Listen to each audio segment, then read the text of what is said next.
Here we are, Stage 3 BPT MLF Major League Fishing, headed to Lake Murray, and we're going to talk fantasy fishing, predictor game, and get our picks in so we can be eligible to win some great prizes from MLF and possibly Super K. So one of the tricky things about always like figuring out what I'm going to do and make picks is understanding what stage the fish are in all of the events across the country. When I live in Minnesota and I'm trying to figure out what's going on, sometimes I can look up some local fishing reports and try to get an idea what's going on. But I realized that recently I've been using Omnia more. Let me show you why. So I went to the Lake Murray page. One, they have fishing reports, seasonal stuff, but they've added a new temperature data for lakes if you're a premium member. So as a premium member, and I do that mostly for the free shipping and the points back and things like that, link down below if you're interested. But they have now added this beta feature to this temperature track. So layers on the lake. So we can see, because I'm trying to figure out, like, are we post spawn, are we pre-spawn, are we spawn, right? But looking at this now, I can see that, you know, a lot of the lake is in the high 50s, but a lot of the arms are starting to creak into the 60s, and we're starting to see some 67s. And like this river up here actually looks a little colder. You know, this river, you know, so like the bottom of the lake seems to be warming up first. And then we can take this and combine this overlay, looking at the 10-day forecasting, that temperatures are pretty mild with pretty decent warm temperatures. So I think they're probably currently in pre-spawn. There's probably a few fish spawning, but with this weather forecast and this water data, I'm thinking we've got pre-spawn fish, and we're probably going to have some fish continually going to the bank. So I think sight fishing for bedding fish will play. I don't know that anybody will dominate it wire to wire over the 6-day tournament for BPT with just sight fish, but I think people will mix it in. And I think with this warm weather, you can expect throughout multiple stages of this tournament, anglers will be able to get new fish coming to them. So that should help kind of understand. Also, looking back here, we have some fishing reports, which are also helpful. So this was 4/4/22, which was last year at this time. Jerkbait, stunna. So it was clearly a pre-spawn bite for largemouth that Lucas Bowers was reporting. So kind of give you an idea, you can look through what some of the other like popular baits, you know, DT6, soft plastics, a lot of people reporting, you know, moving baits, chatter baits, top techniques, structure jigs. So it seems like it's a bit of a jig lake. All kind of clues on what you might want to use to kind of like fill in your team this week. So I think this is actually a pretty good start to start the research. I'll leave a link down to Lake Murray section of Omnia if you want to look into it and take a peek at this for your research for fancy fishing. Also in 2021, the Pro Circuit had a tournament here where Matt Becker won, and he has now since moved to the BPT. So that's something to consider. Now this was April 22nd through the 25th, 2021. So 2 years ago, and probably like a month later in the season, at least 3 weeks. And I don't remember exactly how warm or cold. That bite was more of a end of spawn, post spawn. Backer ended up catching most of his fish on a Fluke style weightless minnow bait, working it on the surface for kind of those herring chasing fish. Now, there could be some herring chasing going on here. I think there'll be a mix of some herring chasers, some spawning, and some pre-spawn. So there could be a lot of things going on at Lake Murray. But you do some familiar faces here: Anthony Gagliardi, Michael Neal. These are guys that are on the BPT fishing. You can look through here, Casey Ashley. There's several anglers in here that are fishing the BPT that you could see how they did and see how they might fare at this tournament coming up. So we're going to start with the predictor game. Looking at things here, I'm actually not doing too bad in the predictor game. I got 7 points. 10 is leading the country, and I'm in like right around 51st overall within my league. I'm tied for 4th. Ryan Crowley's leading it, so he's the one in position to score some Super K swim jig gift cards at the end of the season. So keep it up. So keep that up, Ryan. But I'm coming for you, and so is Jason and Steve and Ken and several of us. So if you want to join the league, I will have links, the little codes down in the description below on how you can join the Beat HellaBass groups if you want to compete for those Super K jigs and get yourself some made in Wisconsin, hand poured, hand tied custom jigs. My favorite swim jigs that I use.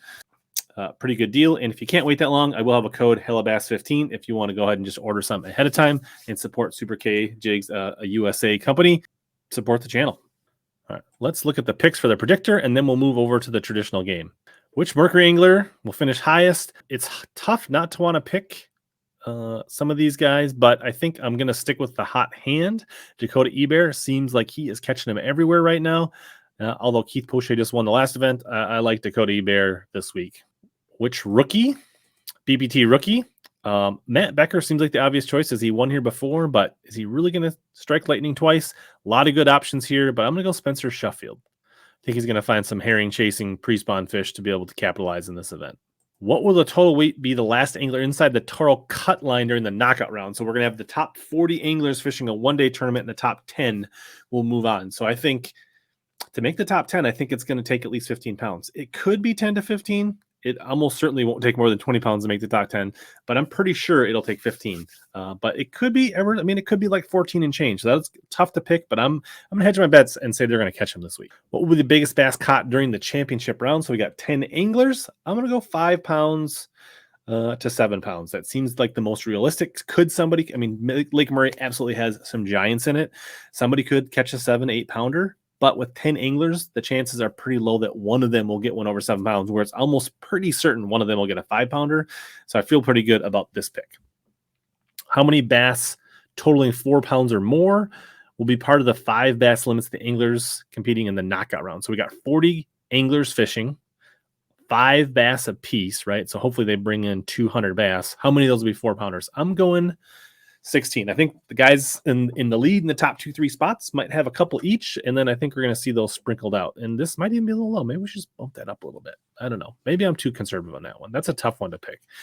And then how many anglers will have a one-day total of 12 pounds or more on championship day? So top 10 anglers, final weight, 5 fish. I think it's conceivable that all 10 of them could have more than 12 pounds, but I'm going to go with 8. I think the number should be between 7 and 10 if you're making your pick. Murray's a pretty good fishery. The minimum recorded bass will be 1 pound, 5 ounces. I think limits will be very prevalent across the whole tournament. And so I think 8, 9, 10, that's where I'm thinking.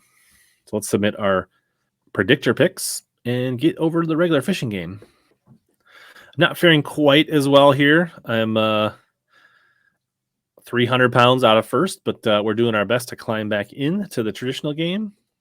In the HellaBass League, I'm inside the top 100 here, but Rusty still got that lockdown, so you guys are going to have to do some work. Matt, Cody, right on his heels, but these are the contenders for the Super K Jig gift cards.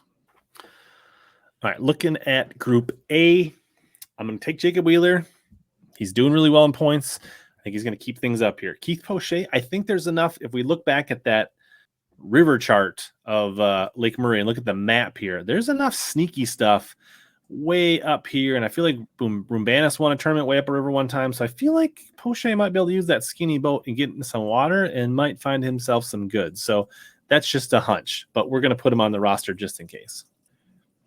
Gagliardi, hometown favorite, won a cup here, knows this like the back of his hand. He's almost got to have him on your roster. Montgomery did not fare as well at the Red Crest as I thought he would, but I think he's going to be pissed off, and he's going to put that chatterbait and jig to work, and he's going to catch him. There's plenty of docks on Lake Murray for Montgomery to mine for some big 5 bass limits. And then Elton Jones, putting him on here just because he's a good sight fisherman, and I think that's going to play this week. Going into Group B, I like Spencer Sheffield again. Edwin Evers, this feels like a Bubba-style tournament. Feels like chatterbaits, flipping, power fishing. I think Evers is going to be at home. He had a good red crest. I think he rolls in here with some momentum. Michael Neal did well here last time. I think he's going to be able to kind of use the whole lake to his advantage. Fish shallow, fish deep, offshore. I like Michael Neal. Alton Jones Jr., much for the same reason we got senior, sight fishing. I like him, and he's got a pretty well-rounded game, and he's been doing really well in the BPT. I think he finished like 2nd or 3rd last year in the OI. And then finally, Dean the Machine Rojas, number 80. I think he's going to get on some sight fish and make some noise in the BPT this week. Tiebreaker weight, what will be the winning weight of the champion on the last day? What are best 5 fish? Now, it's interesting because they're going to be able to carry over their knockout round fish. So it's what the winner's final day weight's going to be, even though they're going to come in with the current weight. And I think it's going to be 19, 20 pounds. I think they're going to catch them pretty good. So I'm going 19 pounds, 3 ounces. If you're loving fantasy fishing, doing well, make sure you don't want to miss any future events. Make sure you hit the subscribe button. Think about hitting that notification bell. That way, every time these videos come out, helps you mind to get your rosters in, and you always have a team in. And if you're ate up with fantasy fishing like the rest of us, make sure you check out this playlist on the screen right here.